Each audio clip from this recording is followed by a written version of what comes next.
You're watching Black and Gold Today.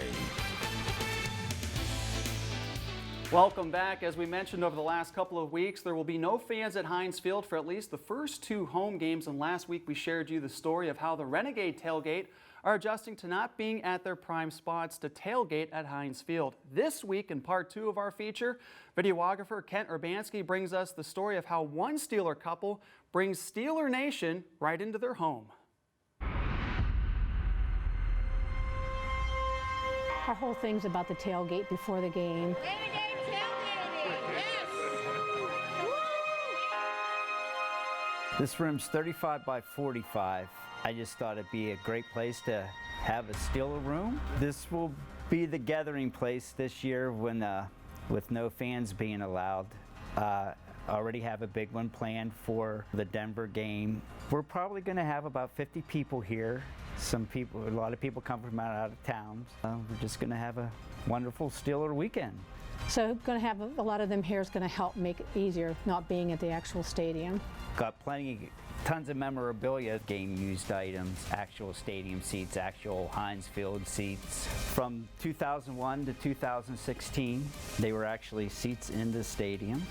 The jerseys are probably the most because they're mostly autographed by people we met in person. 95% of the stuff we have in this room is signed personally. These are actually seats that were in Three River Stadium. Here on the coffee table is actually the plaque for our section that we set in, section 232.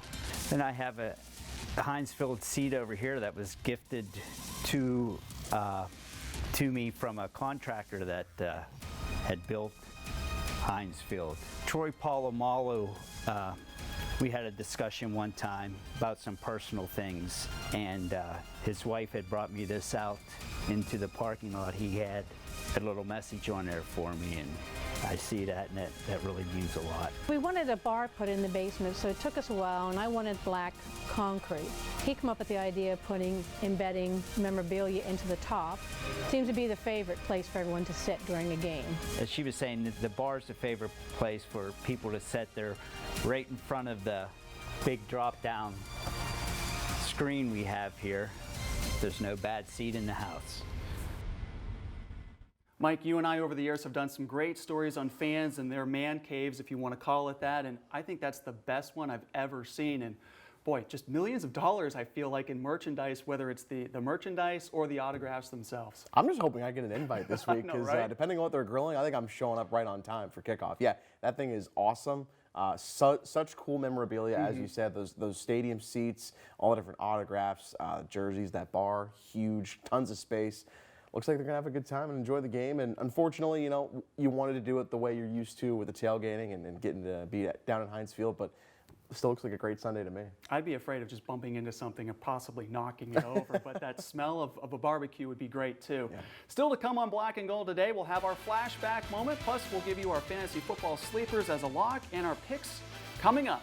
You're watching Black and Gold today. You're watching Black and Gold Today.